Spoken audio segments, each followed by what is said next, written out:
एक जगह है कर्नाटक में जहाँ लोग सिर्फ पूजा और शांति के लिए नहीं जाते। वहाँ एक ऐसी कहानी दफन है जो आपके होश उड़ा देगी। एक पवित्र मंदिर के नीचे 300 से ज़्यादा लाशें। क्या ये कोई अंधविश्वास था? क्या किसी ने जानबूझकर किया? यहाँ मास ब्यूरियल? और सबसे बड़ी बात, कानून ने क्या किया जब ये राज सबके सामने आया? एक पवित्र मंदिर जहाँ लोग शांति और मोक्ष के लिए जाते हैं, वहाँ एक दिन जमीन खोदी गई और अंदर से निकली हड्डियाँ। हाँ, इंसानी हड्डियाँ, लाशें। उन 1990s से लेकर 2014 तक कौन छुपा रहा था ये राज? क्यों एक दलित मजदूर ने 300 लाशों को दफनाने का सच खुद कोर्ट को बताया? क्या आप जानते हैं इस केस में मीडिया कवरेज पर भी कोर्ट ने बैन लगा दिया।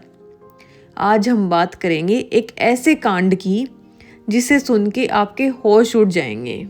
धर्मस्थल टेम्पल कर्नाटक का एक प्रसिद्ध रिलीजियस साइट जहां हर साल लाखों भगत आते हैं। ये temple not just religiously powerful है बट इकोनॉमिकली और सोशली भी काफ़ी डोमिनेंट है। इस टेम्पल को चलाता है मंजूस्थल धर्मस्थल ट्रस्ट, जिसके हेड हैं वीरेंद्र हेगेड, जो पद्मा भूषण अवॉर्डी भी हैं। इस केस की शुरुआत होती है 2024 के एंड में, जब कुमार, एक फॉर्मर दलित वर्कर, कोर्ट में एफिडेविट देता है। उसने कहा कि उसने टेम्पल के अंदर 300 के करीब बॉडीज़ को दफनाया था बिना किसी रिकॉर्ड के। उसने बताया कि अगर वो मना करता तो उसे धमकाया जाता था, मारने की धमकी मिलती थी। कुमार के अकॉर्डिंग 1995 से लेके 2014 के बीच में लोगों की लाशें जो या तो अनआइडेंटिफाइड होती थी या जिनके रिलेटिव्स अफोर्ड नहीं कर सकते थे अंतिम संस्कार, उन्हें सीक्रेटली टेम्पल के अंदर या पास के जंगल में दफना दिया जाता था। ना तो कोई डेथ सर्टिफिकेट, ना कोई पोस्टमार्टम। ये इलीगल डिस्पोजल था जिसमें किसी सिस्टम का इन्वॉल्वमेंट था। कुमार के एफिडेविट के बाद कोर्ट ने सुओ मोटो नोटिस लिया। मीडिया ने इस इश्यू को उठाया और लोगों में गुस्सा फैल गया। कोर्ट ने स्पेशल इन्वेस्टिगेशन टीम का गठन किया, लेकिन जब कवरेज बढ़ने लगी, कोर्ट ने मीडिया रिपोर्टिंग पर टेम्परेरी गैग ऑर्डर भी लगा दिया ताकि इन्वेस्टिगेशन बायस्ड ना हो। कुमार ने जहां बॉडीज दफनाई थी उस जगह एसआईटी ने डिगिंग शुरू की। जो मिला वो स्पाइन चिलिंग था, ह्यूमन बोन्स, क्लोथिंग रिमेंट्स और कुछ मेटेलिक टैग्स। फोरेंसिक एक्सपर्ट्स ने कंफर्म किया कि बोन्स ह्यूमन हैं और कुछ तो 20 साल से ज़्यादा पुरानी हैं। अब बात आती है, क्या ये जुर्म है? इस केस में कई कानूनी सेक्शंस लगते हैं। आईपीसी सेक्शन 201 एविडेंस छुपाना, आईपीसी 302 एंड 304A अगर डेथ में फाउल प्ले मिला हो, SC/ST एट्रोसिटीज़ एक्ट दलित मजदूर को धमकाना, CRPC 176 सस्पिशियस डेथ का मैंडेटरी इंक्वायरी। अगर टेम्पल ट्रस्ट के मेंबर्स पर साबित होता है कि उन्होंने इंटेंशनली बॉडीज छुपाई हैं तो ये नॉन बेलेबल ऑफेंस है। इसके बाद सामना करना था जनता के गुस्से का। सोशल मीडिया पे #धर्मस्थल स्कैंडल ट्रेंड करने लगा। लोगों ने क्वेश्चन उठाए, क्या कोई ट्रस्ट इतना पावरफुल है कि it can bury 300 dead bodies?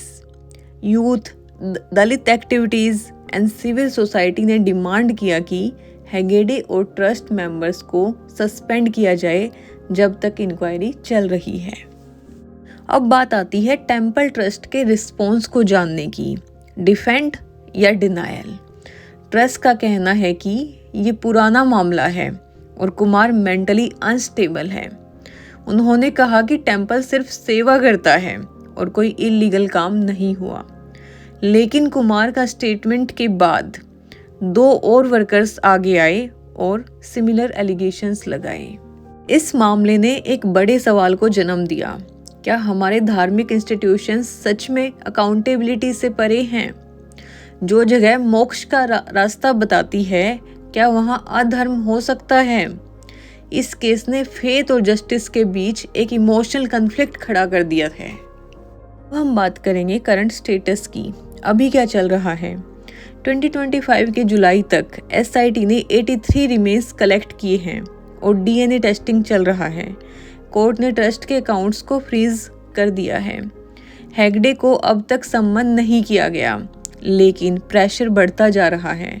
Kumar अब गवर्नमेंट विटनेस बन गया है और उसकी सिक्योरिटी बढ़ाई गई है। अब हम बात करेंगे, कोर्ट ने मीडिया पर पार्शियल गैग लगाया, सिर्फ वेरीफाइड फैक्ट्स ही दिखाए जाएंगे। ये स्टेप जरूरी था या सेंसरशिप? ये डिबेट अभी भी सोशल मीडिया पे चल रही है। ट्रुथ और रेगुलेशन के बीच का बैलेंस समझना मुश्किल हो गया है। अब हम बात करेंगे ये केस क्यों इम्पोर्टेंट है। इस केस में सिर्फ लाशों की बात नहीं है, ये मैटर करता है क्योंकि टेम्पल ट्रस्ट की ट्रांसपेरेंसी क्वेश्चन में है। दलित वर्कर का स्टेटमेंट लैंडमार्क बन गया है। Mass burial without record, national crime, media gag versus freedom of press. अब बात आती है, आपका क्या रोल है?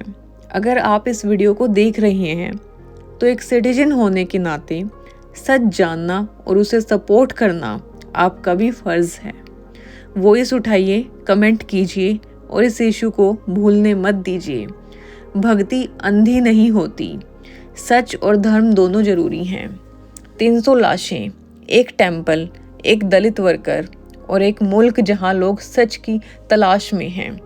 आज का वीडियो सिर्फ एक स्कैंडल नहीं, एक रिमाइंडर है कि कोई इंस्टीट्यूशन इतना बड़ा नहीं होता कि उसे अकाउंटेबिलिटी से छूट मिल जाए। वीडियो पसंद आए तो लाइक, शेयर और सब्सक्राइब जरूर कीजिए। जय हिंद।